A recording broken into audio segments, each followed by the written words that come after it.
그것은 기쁨이 충만한 삶을 사는 것이다. 시대를, 환경을 다 초월해서 그 모든 두려움, 근심, 걱정, 어려움을 어느 시대나 없는 경우가 없는데 거기에 우리가 지지 않고 항상 우리가 기뻐하는, 기쁨이 충만한 삶을 살 수 있다. 그 방법이 무엇인가? 두 가지를 말씀했습니다. 먼저는 가장 중요한 예수 그리스도, 그분에 대해서 우리가 바로 알고 믿고 또 깊이 좀 묵상하면서 그 예수 그리스도를 확신하는 그런 믿음에 굳게 서야 됩니다. 주 안에서 항상 기뻐하는 거죠. 예수 그리스도를 통해서 우리가 구원해 주신 그 놀라운 은혜와 사랑, 그 사이에 감사, 감격하고 우리에게 약속하신 영원한 하늘의 소망, 우리에게 임한 이 영원한 생명, 예수 그리스도로 말미암아 우리에게 다시는 이제는 정죄함이 없는 그런 이제 영원한 생명 우리에게 주어주신 그 놀라운 은혜와 사랑을 항상 기억하면서 우리가 또 그런 믿음 가운데 거하면서 항상 기뻐해야 된다. 또 이어서 두 번째는 바로 그 예수를 믿는 믿음 안에서 우리가 이제는 하나님 아버지와 또 예수 그리스도와 함께하는 그 사귐, 그 사귐으로 우리가 기쁨이 충만한 삶을 살아갈 수 있다라고 하는 것입니다. 이 사귐이라고 하는 것, 우리가 교제 또는 동행, 동반자, 또 파트너, 우리가 함께 나눔, 하나님과 우리가 함께 하나님 안에 있는 생명을 우리가 함께 나눕니다. 또 우리의 염려나 근심과 걱정을 우리 하나님께 우리가 맡깁니다. 너희 염려를 다 주께 맡겨버려라. 날마다 우리의 짐을 지시는 우리 주님께 우리의 모든 염려, 근심, 걱정은 다 맡기고 주님 안에, 하나님 안에 있는 영원한 생명을 우리가 받아 가지는 게, 그게 교제의 한 면입니다. 우리가 한 마음과 한 뜻을 가지고, 즉 하나님의 뜻에 우리의 마음을 쏟고 그분의 생각, 그분의 뜻, 그분의 계획을 우리가 관심을 가지고 그분과 함께 그 동반자로서, 파트너로서 그분의 뜻을 이루어 드리는데 우리가 적극적으로 동참해 나가는 것, 이것도 귀한 교제요, 동행이고 사귐입니다. 또 우리가 기도와 말씀과 예배와 찬양을 통해서 하나님과 또 이렇게 깊이 교제하는 이런 하나님과의 교제가 충만할수록 우리의 기쁨도 당연히 충만해지게 된다라고 하는 것입니다. 그러니까 우리가 하나님과 예수 그리스도와의 교제가 핵심인데, 이러기 위해서는 기본적으로 예수 그리스도를 바로 알고 그런 바른 믿음에 굳게 서야 될 것이다 라고 하는 것입니다. 오늘 본문 5절로 2장 2절에 그런 하나님과의 이 교제를 이루고 또 그것이 지속되기 위해서는 하나님은 어떤 분이신가 라고 하는 것을 우리가 밝히 알아야 된다라고 하는 걸 사도 요한은 지금 말씀하고 있습니다. 그래서 거기 5절 말씀에 보면 우리가 그에게서 듣고, 즉 예수님에게서 영원한 생명이신 그 예수님을 통해서 우리가 듣고 받은 배운 말씀을 너에게 전한다. 사도 요한이 생각하고 깨달아서 전하는 게 아니고 하나님 예수님께서 가르쳐 주신, 예수님에게서 듣고 배우고 그 말씀을 너에게 전하는 소식이다. 하나님은 그걸 통해서만이 우리가 하나님을 알 수 있습니다. 스스로 깊이 기도해서 산에 가서 기도하고 그렇게 신비주의자들처럼, 그렇게 영지주의자들처럼 그래서 하나님을 발견할 수 있는 것이 아닙니다. 계시를 통해서, 하나님의 말씀을 통해서, 예수 그리스도를 통해서 우리는 하나님이 어떤 분이신가를 알 수 있는 것입니다. 그래서 하나님은 어떤 분이시냐? 여기 하나님은 빛이시라. 우리가 요한일서에서 유명한 말씀, 하나님은 사랑이시라. 그런데 사도 요한은 하나님은 사랑이시라, 말씀보다도 먼저 하나님은 빛이시라 라고 이렇게 말씀하고 있습니다. 하나님이 어떤 분이신가 하는 것을 아는 것이 사실은 모든 인생에 있어서 가장 중요한, 가장 첫째가 되는, 가장 핵심이 되는 그런 문제인 것이죠. 그러니까 언제나 하나님이 중심이어야 됩니다. 하나님은 어떤 분이시고 또 그분이 원하시는 것은 무엇이고 그분의 계획은 무엇이며 그분의 약속, 그분의 그 계획, 그분의 명령은 무엇인가? 왜냐하면 그 하나님의 뜻대로 이 세상이 다 이루어지게 되어 있기 때문입니다. 거기에 속해 있는 모든 인생이. 그러니까 모든 문제는 하나님이 어떤 분이신가? 그리고 그 하나님의 뜻은 무엇인가? 를 항상 기억하면서 우리는, 우리 가정은, 우리 교회는, 이 세상은 그 하나님의 뜻에 맞게 서 있는가? 또 맞게 그 길을 걸어가는가? 언제나 중심이 하나님이십니다. 그 하나님이 어떤 분이신가? 그 하나님의 뜻이 무엇인가? 하는 것에 언제나 첫째 관심을 기울이고 그리고 이제 거기에 맞춰가야 되는 것입니다. 이게 뒤집어져 가지고 언제나 타락한 인생은 철저하게 자기중심적 세계관을 가지고 있습니다. 언뜻 보면 그게 맞아요. 내가 없으면 세상도 무슨 의미가 있겠는가? 내가 없으면 신앙이 무슨 의미가 있겠는가? 그러니까 철저하게 자기중심적 우주관, 세계관, 인생관, 행복관, 철저하게 모든 것이 자기중심적입니다. 거기서부터 출발을 하는 거예요. 그래서 항상 나는 왜 이런가? 나는 왜 내가 이런 삶을, 내가 이런 일을 당해야 되는가? 내가 왜 이렇게 나는 힘들어야 되는가? 항상. 그래서 우리가 믿는 성도조차도 하나님 내가 이런데 나를 도와주세요. 하나님 내가 이렇게 하고 싶은데 나를 도와주세요. 이 문제를 해결해 주세요. 항상 나 중심에서 모든 것을 바라보고 하나님께 그것을 도와주셔서 그 문제를 해결해 달라고. 어떻게 보면 그것도 맞는 것 같은데 말씀드린 대로 하나님은 어떤 분이신가? 하나님의 뜻은 무엇인가? 그리고 그 하나님의 뜻과 그 하나님과 나와의 관계가 바로 되어 있는가? 가장 기본적이고 핵심입니다. 거기에서부터 문제를 찾아야지 하나님의 뜻이 무엇이냐? 하나님과의 나의 관계가 바로 되어 있느냐? 나는 그 뜻대로 바로 서 있느냐? 이것이 중요하다. 언제나. 그러면 사실은 문제는 대부분 다 해결이 됩니다. 문제의 원인도 다 나옵니다. 그리고 해결하는 방법도 다 드러납니다. 그래서 사도 요한도 여러분 힘들죠? 이것 때문에 힘들고 저것 때문에 힘들고 그렇게 말하지 않습니다. 모든 문제의 핵심은 하나님과의 관계 회복, 하나님과의 사귐에 있고 거기에서 모든 염려, 근심, 걱정, 두려움, 그들을 지금 현재 괴롭히고 있는 수없이 많은 여러 가지 문제들, 이것을 뛰어넘는 기쁨에 충만한 삶을 살 수 있습니다. 그러기 위해서는 예수 그리스도를 바로 알고 믿고 그리고 이제는 하나님과 예수님과의 그 사귐의 세계 속에 들어가야 됩니다. 그래서 먼저 알 것은 하나님은 어떤 분이신가 하는 것입니다.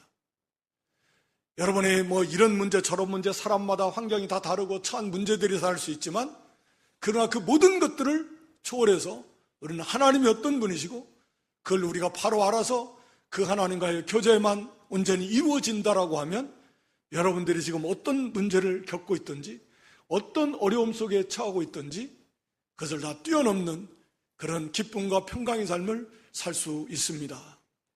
라고 이렇게 지금 사도 요한은 말씀하고 있는 것입니다. 그래서 여기 우리가 그에게서 듣고 주님께서 듣고 배운 것을 너에게 전하는 소식이다. 전해주는 첫 번째가 바로 곧 하나님은 빛이시라. 그에게는 어둠이 조금도 없으시다는 것이니라. 하나님의 그 속성, 하나님은 어떤 분이신가? 라고 할 때 거기에 여러 가지로 말씀할 수 있습니다. 하나님은 스스로 계신 분이시다. 영원하신 분이시다. 전지전능하신 분이시다. 또 하나님은 사랑이시다. 선하시다. 자비와 긍휼이 많으시다. 하나님의 하나님 되심이, 하나님의 속성, 성품이, 하나님 존재의 특징이, 하나님은 어떤 분이신가? 다 포함하고 있지만 사도 요한은 그 중에서 첫 번째 우리가 알아야 될 것은 하나님은 거룩하시다는 것이다. 거룩이라는 말은 포괄적으로 말하면 하나님의 존재를 가장 잘 나타내는 그러한 표현이기도 합니다. 그러니까 거룩은 구별되다. 모든 피조물, 하나님 이외의 모든 존재하는 것들은 다 피조물이잖아요. 하늘과 땅과 그 가운데 있는 모든 만물이 하나님은 그 모든 걸 초월해 계시는 분이시고 유일하신 하나님 위의 모든 존재는 다 피조물입니다. 그러니까 그런 의미에서 하나님은 거룩하시다 라고 하는 것이 어떻게 보면 하나님 존재에 대한 가장 핵심으로 한 단어로 표현한다면 잘 나타내는 그러한 표현이 거룩이라는 표현일 것입니다. 그것을 우리가 이제 좁은 의미로 생각할 때에는 죄. 오늘 여기 빛이시다라는 의미도 그런 의미인데 하나님은 거룩하신, 빛이신, 죄가 하나도 없으신, 아니 어둠, 조금도 없으신 그런 완전한 그런 거룩하신 빛이 충만하신 그런 분이시다 라고 하는 것을 우리가 먼저 항상 기억하고 그 하나님, 그런 하나님이심, 거룩하신 빛이신 그런 하나님이심을 우리가 항상 인식해야 됩니다. 우리가 보통 하나님은 사랑이시다. 뒤에 가서도 하나님은 사랑이시다. 유명한 본문인데 그래서 자비와 긍휼이 풍성하신 하나님, 너무 좋으신 하나님 맞습니다. 그래서 우리가 구원받은 거잖아요. 그렇지만 그 이전에 하나님은 거룩하시다, 빛이시다, 어둠이 하나도 없으신 그런 거룩하신 하나님이시기 때문에 그래서 사실은 독생자 예수 그리스도께서 오셔야 되고 예수님이 십자가 대속에 죽으셔야 되는 게 바로 이 하나님의 거룩하신 그런 속성 때문입니다. 하나님의 공의입니다. 하나님은 거룩하셔서 죄에 대해서는 조금도 용납하실 수 없으신 그런 하나님이십니다. 죄에 대해서는 결단코 하나님께서는 용납하실 수가 없습니다. 타협하실 수가 없습니다. 그게 불가능합니다. 그래서 하박국 1장 13절에도 보면 하나님은 이 너무 정결하셔서 악을 참아보지 못하십니다. 이 참아 악을 보실 수 없는 그 용납하실 수 없으신 그러한 하나님이시다. 이것을 우리가 먼저 인식해야 됩니다. 그래서 하나님께서는 그 죄값으로 독생자를 보내주신 그게 이제 물론 사랑이지만 만약에 하나님이 그저 사랑이 풍성하시고 그래서 용서가 충만하신 하나님이시라면 그렇다면 구태여 예수님이 이 땅에 오실 이유가 하나도 없었던 거죠. 그냥 다 용서해 준다. 내가 다 용서해 준다. 그러시면 되지. 뭐하러 예수님이 오셔야만 됩니까? 그러실 수 없잖아요. 우리가 아는 대로. 하나님은 공의의 하나님이십니다. 결단코 죄를 용납하실 수 없으십니다. 조금 더. 그래서 독생자 하나님의 아들 예수님 오셔서 우리의 죄를 지셨을 때 하나님은 그 예수님조차도 십자가에서 심판하신 것입니다. 그게 하나님의 공의입니다. 그렇게 해서 하나님의 공의가 충족돼야 됩니다.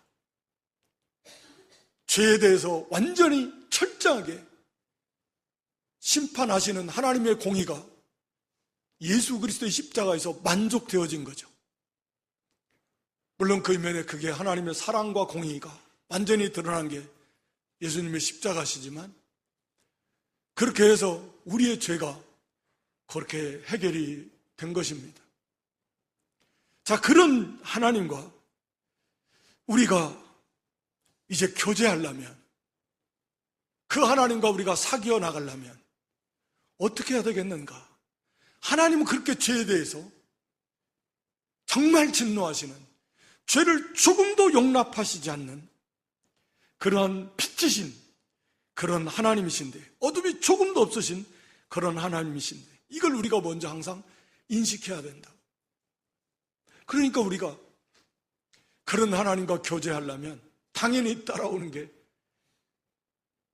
죄를 지어서는 안 된다 라고 하는 것이죠. 그렇다면 이제 이 문제가 이제 우리가 조금 어려울 수가 있는데, 오늘 본문에서 그래서 우리에게 조금 사도 요한일서의 표현이 상당히, 그러니까 좀 뭐라고 해요? 말씀이 이렇게 빙빙 돌아서 말씀하시고 격려하시고 말씀하시고 거기에 또 격려하시고 막 이렇게 사도 요한의 표현 기법이 그렇습니다. 그럼 여기 6절에 가서 뭐라고 하십니까? 만일 우리가 하나님과 사귐이 있다 하고 우리는 하나님과 사귐이 있다라는 말은 다른 말로 말하면 우리는 예수님을 믿는 사람입니다. 우리는 하나님의 자녀입니다 라는 말이잖아요.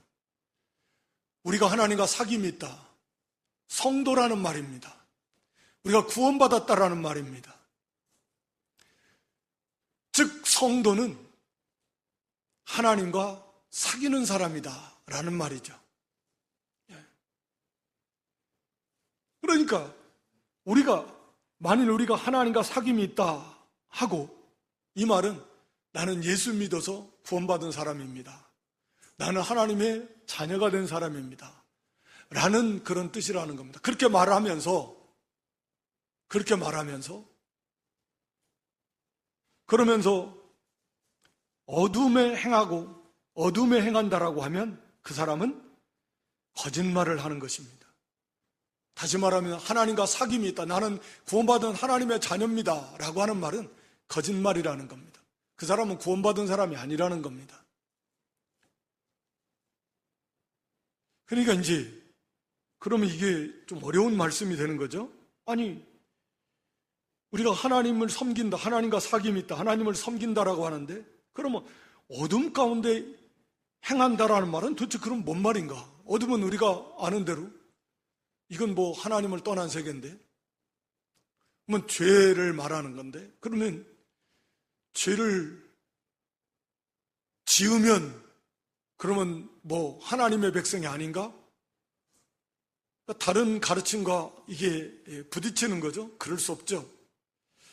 그러니까 여기서 사도 요한이 말씀하고 있는 것은 어둠 가운데 행하는 자, 이 어둠 가운데 행하는 자, 이어서 거기 7절에 가서 보면 빛 가운데 행한 자, 이 두 가지를 말씀해요. 뭐 어둠 가운데 행한다라는 말이 무슨 말인가? 어둠 가운데 행한다라는 말은, 어둠이라는 말은 앞에서 하나님은 빛이시라 그랬어요. 빛. 그러니까 하나님이 빛이시니까 어둠은 반대로 하나님이 없는 세계가 어둠이겠죠. 하나님은 빛이시고 하나님에게는 어둠이 조금도 없으신데, 그러니까 어둠이라고 하는 것은 하나님을 떠난 세계입니다. 하나님이 없는 세계예요. 그러니까 이건 성도가 일시적으로 짓는 죄를 말하는 게 아니고 세계 자체가 어둠의 세계에 있다. 좀 쉽게 말씀드리면 어둠 가운데서 이 행한다라는 이 단어는 거기에서 머문다, 거기에 길을 간다, 쉽게 말하면 그곳에서 살고 있는 사람. 좀 더 구체적으로 말씀드립니다.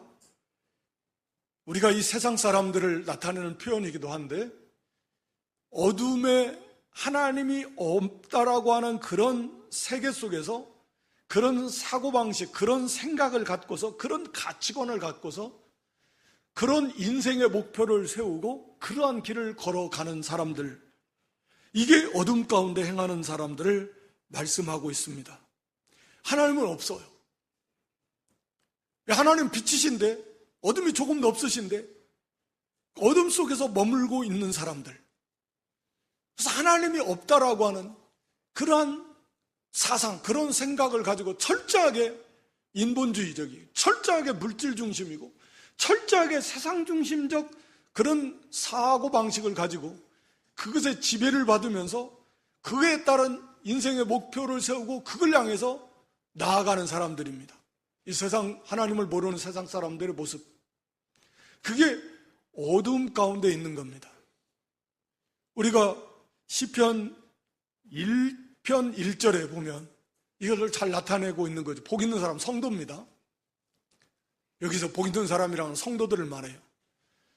이것은 악인들의 꾀를 따르지, 악인은 뭐 24시간 죄를 짓는 사람들이 아니고 하나님을 모르는 사람, 하나님이 없다, 하나님이 있기는 어디 있냐, 이런 생각을 가지고 살아가는 사람들이니까 이 사람들의 그 생각, 이 사람들의 그 사상, 이런 것을 따른다라는 거예요.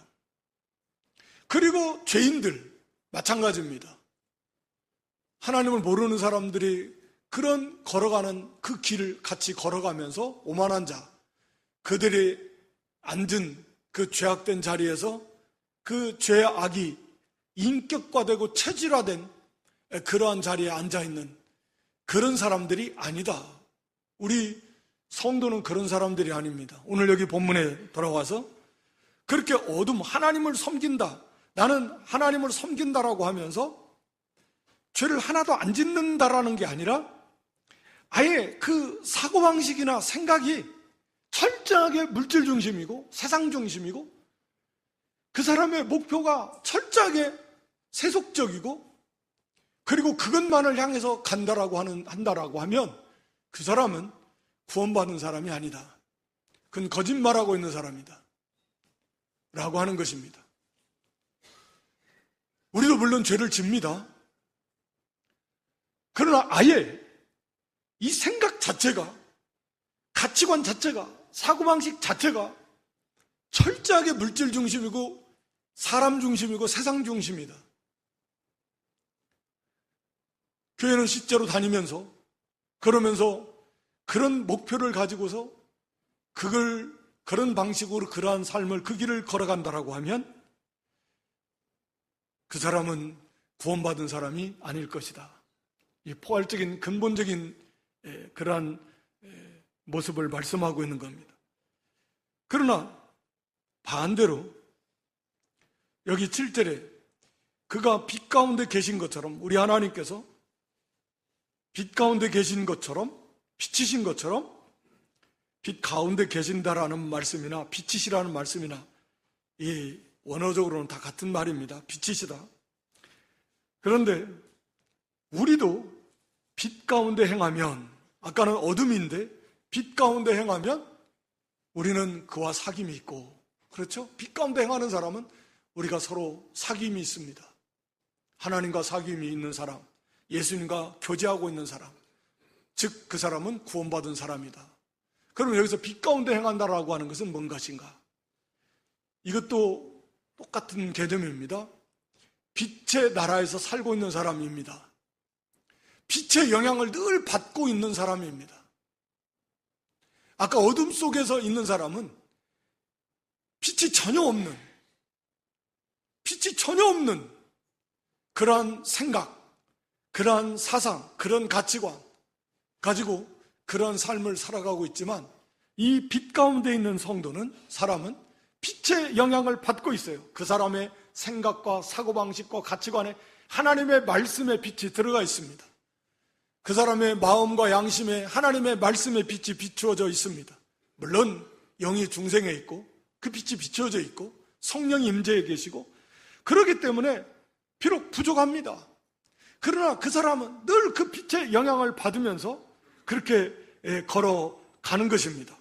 그래서 그 말씀대로 살려고 힘을 쓰는데 잘 안 되고, 또 양심을 쓰려고 하는데 또 때로는 잘 안 될 때도 있지만 언제나 그의 생각이 하나님을 기쁘시게 해야지, 어떻게 하면 하나님의 영광을 나타내는 삶을 살아야지, 어떻게 하면 하나님의 말씀대로 살 수 있을까, 우리도 어떻게 하면 예수님을 좀 닮아갈 수 있을까, 이러한 생각을 가지고 그러한 그 삶의 목표를 가지면서 어떻게 하면 그러한 삶을 살려고 힘쓰고 애쓰는 사람이라는 것입니다. 우리가 다 아는 것들입니다.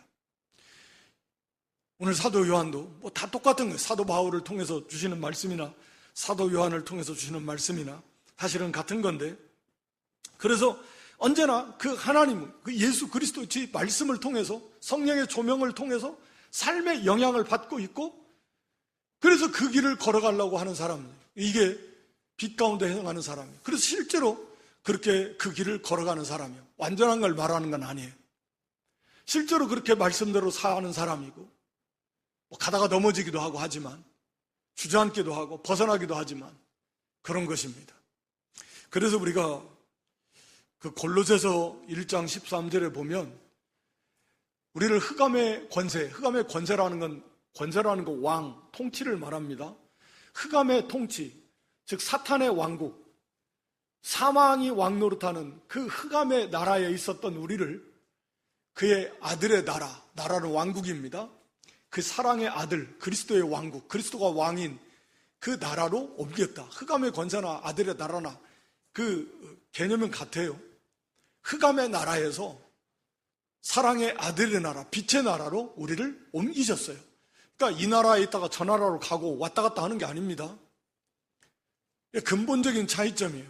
한 번 구원받았는데 다시 또 그게 아닙니다. 그러나 이 성도의 특징은 언제나 그 빛을 받아서 그 빛의 영향을 받고 그 빛 가운데로 가려고 하는 사람이고, 실제로 그 빛 가운데 갑니다. 거듭 말씀드리지만 완전함을 말하는 건 아니에요. 그러나 하나도 없다, 어둠 가운데 있는 것처럼 아예 그 사람의 사고방식이, 생각이 철저하게 세상적이고 철저하게 물질 중심이고 아예 거기에 지배를 받고 그걸 위해서 산다라고, 그걸 목표로 간다라고 하면 그건 조금 두려운 문제입니다. 그래서 진리를 행하지 않는다 그랬어요. 여기 6절에 진리를 행하지 아니하며거니와, 그건 어둠에 있는 사람일 것입니다. 신앙도 그렇게 도구로 삼고 자기 육신의 어떤 성공을 위한 도구로 삼고 나간다고 하면 그런 사람은 구원받지 못한 사람, 하나님과 사귐이 있다라고 하지만 그건 구원받은 사람이 아닐 것이지만, 그러나 진정 그 빛 가운데서 걸어가는 사람, 비록 자주 넘어지기도 하고, 다시 말하면 자주 죄를 짓기도 하고, 때로는 그냥 주저앉아 있기도 하지만, 그러나 다시 또 일어나서 가는 사람, 그러한 생각을 가지고 그러한 목표를 향해서 힘들고 어렵지만 전심전력해서 이렇게 힘쓰고 애쓰면서 그 길을 가려고 하는 사람, 이게 빛 가운데 행하는 그 성도의 모습이다 라고 하는 것을 말씀하고 있습니다. 그런 성도에게는, 그런 사람은 하나님과 사귐이 있는 구원받은 사람이 분명하고, 문제는 이제 그 아들 예수의 피가 우리를 모든 죄에서 깨끗하게 하실 것이다. 거기 9절에 가서도 보면 우리를 모든 불의에서 깨끗하게 하실 것이다. 우리가 잘 아는 것처럼 이제 구원받은 이게 성도인데, 그러면 이 죄의 문제를 반드시 해결하면서 우리가 하나님과의 그 교제를 이루어 가야 될 것이다 라고 하는 것입니다. 왜? 하나님은 빛이시니까, 어둠이 없으시니까, 조금도 없으신데, 그런 우리가 구원받은 성도가 이제는 하나님과 더욱 온전한 친밀한 그러한 교제의 삶을 살려면 당연히 우리는 이 어둠인 죄의 문제를 날마다 해결받고 하나님과의 교제를 더 깊이 이루어 가야 될 것이다 라고 하는 것입니다. 먼저 우리의 그 죄의 문제를 다루면서 사도 요한은 여기 잘못된 그 사상, 죄에 대해서는 잘못된 이 관점을 가지고 있는, 흔히 말하는 이단 사상이죠. 당시 영지주의와 같은, 오늘날에도 마찬가지지만 이거에 대해서 경계합니다. 이건 잘못된 거다라는 거죠. 자기는 죄가 없다. 예. 여기 8절에 보면 만일 우리가 죄 없다라고 말하는 사람, 이 사람은 스스로 속이는 거고 진리가 그 사람 안에 없습니다. 구원받은 사람이 아니라는 거죠. 그러니까 죄가 없다라는 말은 쉽게 말하면 우리에게는 우리가 예를 들어서 예수를 믿어서 죄사함 받고 의롭다함을 받았기 때문에 우리는 더 이상 죄로부터 완전히 해방돼서 죄성이 우리에게 아예 없다. 예. 우리가 죄의 세력으로부터 해방된 건 맞지만 죄성이 아예 없다. 우리는 죄가 없다. 이렇게 주장하는 거예요. 그럼 우리가 짓는 죄는 뭐냐? 그것은 육체에 있는 그 죄가 죄를 지은 거지 내가 지은 게 아니다. 회개한 거죠. 그래서 나와는 관계없다 라고 이렇게 주장하는 것이고, 또 어떤 경우는 어차피 우리는 영이 구원받은 거고 육신은 멸할 거니까 육신이 죄 짓는 것은 아무 관계없다. 아무렇게나 살아도 된다. 솔직히 말해서 이렇게까지 주장하는 게, 그게 다 이제 영지주의와 거기서 나온 이단 사상들입니다. 패법주의. 우리는 구원받았으니까 더 이상 죄가 없지. 그러니까 이제 자유지. 그걸 조금 잘못해가지고 우리가 짓는 죄는 아무 상관없다. 그건. 이미 그리스도께서 다 죄사함 했었는데 그 신경 쓸 거 없어요. 이렇게 말한다라고 하면 그것도 지극히 잘못된 그런 사상이고, 그런 사람들은 구원받은 사람이 아닐 것이다. 그렇게 생각할 수도 없고 그럴 수도 없거든요. 시간이 없어서 그건 다 살펴볼 수는 없지만 그게 불가능합니다. 그렇게 안 돼요. 그리고 자기가 범죄하지 않다. 10절에 가서 우리는 범죄하지 아니했다. 이것도 내가 거기서 나온 거예요. 우리는 죄 안 지었어. 우리가 죄를 지은 건 그것은 우리 육체에 있는 죄가 지은 거지 내가 지은 게 아니에요. 그래서 자기는 죄가 없다. 이런 잘못된 그런 이단 사상, 여기에 빠지면 그런 사람들은 그건 구원받은 사람이 아니다 라고 사도 요한은 지금 경계하고 있습니다. 특히 당시에 영지주의인데 거기에서 나온 오늘날에도 그런 사상들이 많이 있는 거죠. 자, 하여튼 우리는 그런 것은 당연히 아니고, 우리가 죄를 지으면 저는 죄를 짓지 않도록 노력해야 되고, 2장 1절에 나의 자녀들아 내가 이것을 너에게 쓰면 너희로 죄를 범하지 않게 하려 함이라. 이것을 좀 먼저 말씀드립니다. 앞에서 지금 죄의 회개에 대해서 우리 죄를 깨끗하게 하니까 흔히 말하면 예수님이 우리 죄는 다 갚아주셨으니까 걱정할 거 없어, 이렇게 생각하면 안 된다라는 거죠. 죄에 대해서 너무 부담 갖지 마, 그렇게 생각하면 안 됩니다. 죄를 짓지 않으려고 해야 됩니다. 죄를 범하지 않도록 하려고 지금 사도 요한이 지금 이 서신을 쓴다고, 너를 죄를 짓지 않도록 지금. 이 모든 하나님과의 교제를 깨는 거, 모든 이 비극, 불행, 고통의 원인은 죄입니다. 다른 데 있는 게 아니에요. 다른 데 있는 게 아닙니다. 이 죄 때문에 있습니다. 모든 불행의 원인은 죄입니다. 모든 비극의 원인도 죄입니다. 그러니까 우리가 이 원인을 바로 이 죄 때문에 그런 거예요. 하나님과의 교제를 망가뜨리는 것도 죄다. 그래서 이 죄의 문제를 해결하는 건데, 거기 우리 9절에 만일 우리가 우리 죄를 자백하면 그는 빚부시고 의로우사 우리 죄를 사하시며 우리를 모든 불의에서 깨끗하게 하실 것이요. 우리가 죄를 지으면, 즉 빛 가운데 있지만 그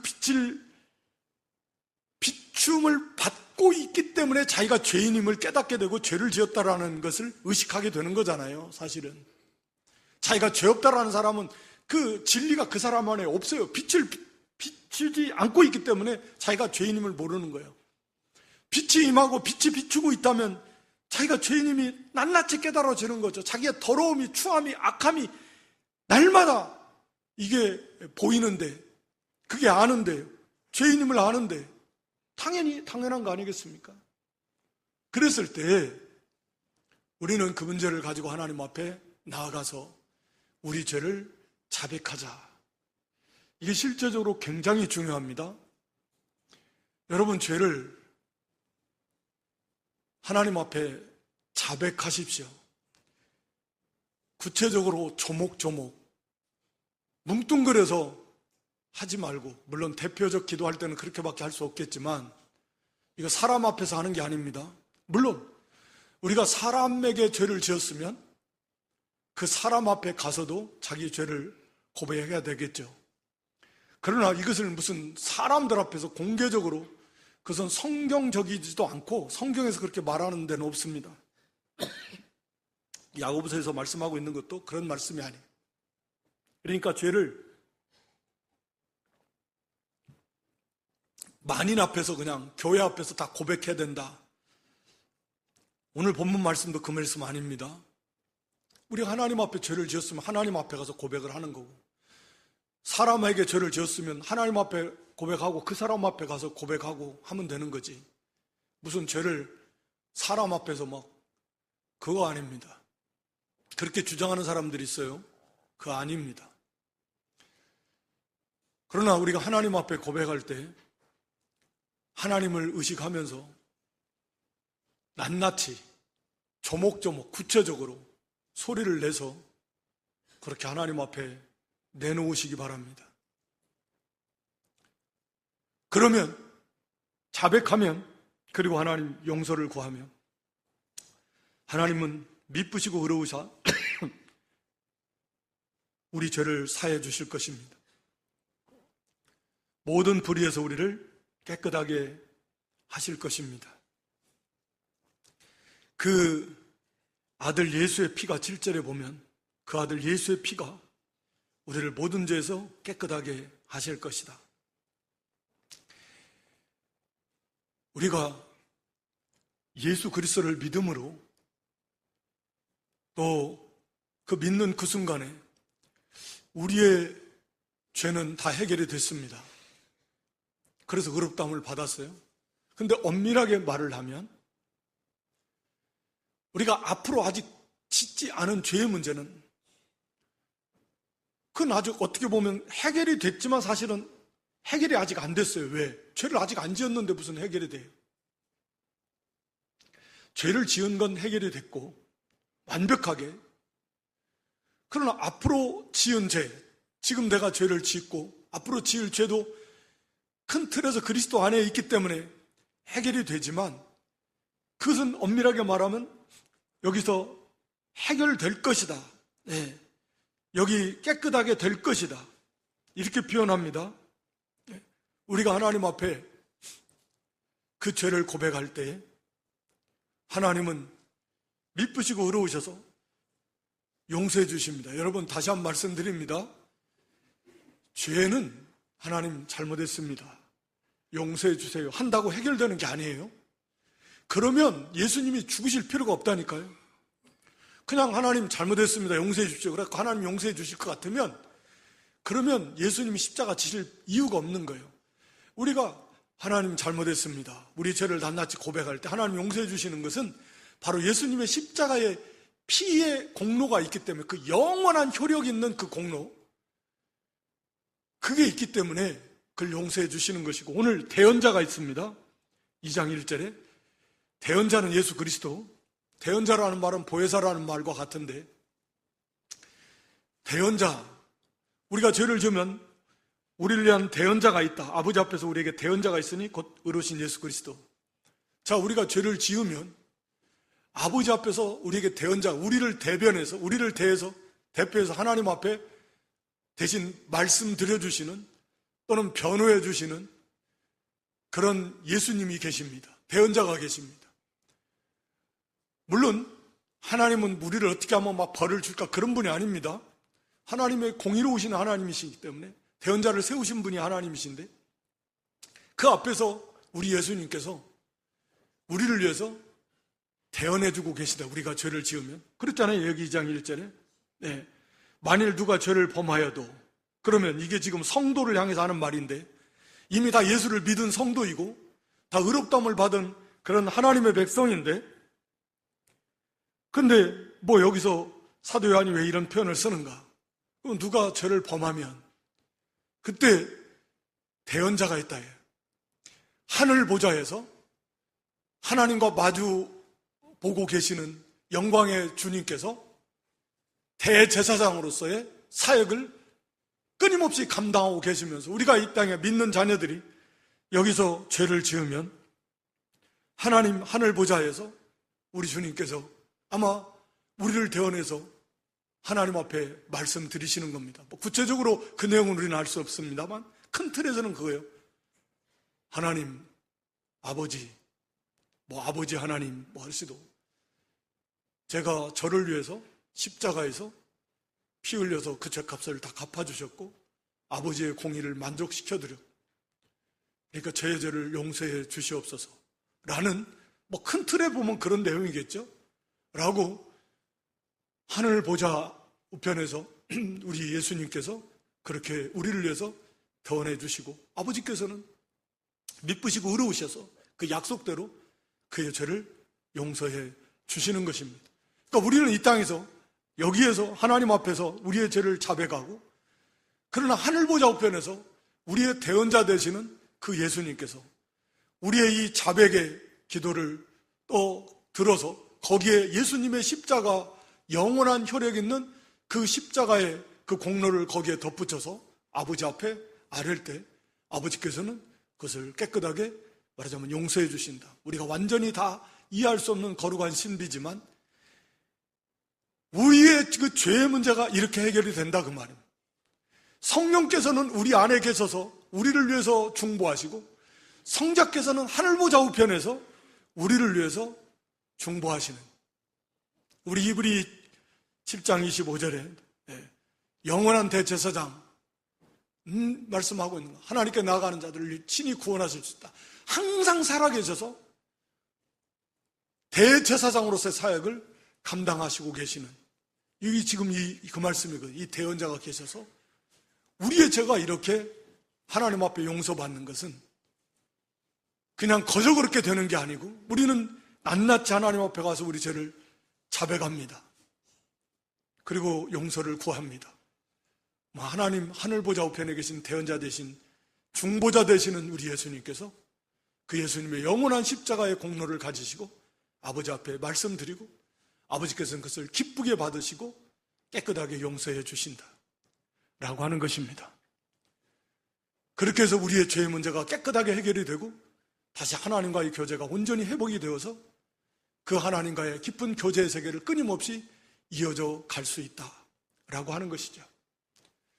여러분, 우리가 말씀을 요약합니다. 하나님은 빛이십니다. 우리 인생의 모든 출발점은 하나님으로부터 출발해야 된다고 그랬습니다. 하나님은 어떤 분이신가?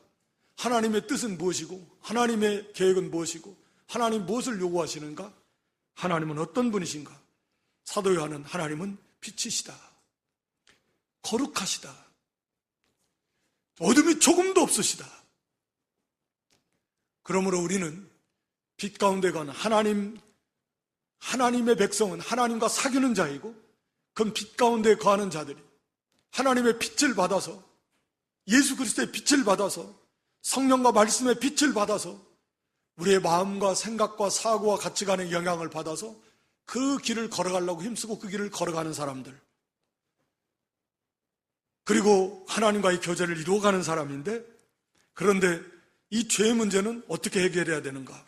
당연히 하나님 앞에 회개할 때 특히 낱낱이, 그래서 좀 은밀하게 개인적으로 뭐 사람들 여럿이 있으면 큰 소리로 막 하나님 막 그 죄를 하는 것 덕이 안 되고 방해가 되고, 그러나 하나님 앞에 조목조목 감추지 말고, 하나님 몰라서가 아닙니다. 그 하나님을 의식하라는 거고, 하나님 앞에서 참 고통스러운 문제지만 자기의 죄의 문제를 철저하게 낱낱이 자백하십시오. 그리고 용서를 구할 때 하늘보좌 우편에서 대언자 되시는 우리 예수님께서 우리의 그 죄의 고백을 가지시고 하나님 앞에 하나님 예수님의 십자가 공로를 거기에 덧입혀서 하늘보좌 하나님 앞에 아랠 때 하나님께서는 완벽하게 깨끗하게 용서해 주실 것입니다. 그렇게 해서 우리 마음이 죄로부터 자유함을 얻고 죄책으로부터 완전히 자유함을 얻고 그리고 하나님과의 그 교제를 온전히 이루어 가셔서 그 안에서 기쁨이 충만한 그러한 복된 삶을 누리시는 저 여러분 모두가 될 수 있기를 주님의 이름으로 축원합니다. 하나님 우리 아버지, 이 시간에도 우리가 하나님과의 교제 얼마나 중요한가, 또 이 일을 위해서 거룩하신 하나님, 빛이신 하나님 우리가 바로 알고 또 우리 죄의 문제를 우리가 날마다 철저하게 하나님 앞에서 회개하면서 또 하나님과의 교제를 온전히 이루어 갈 수 있는 그런 믿음들이 되게 해 주시옵소서. 특별히 우리가 빛 가운데서 행하는 그러한 모습들이 있는가 하는 것을 분별하면서 내가 구원받은 하나님의 백성이고 또 하나님과 사귐이 있는 그런 하나님의 자녀라고 하는 그런 확신을 갖고 언제나 말씀의 빛을 받아서 우리가 그 말씀대로 힘써 살려고 힘을 쓰고 또 그 길을 걸어갈 수 있는 저희들 되게 주시옵소서. 예수님의 이름으로 기도드리옵나이다.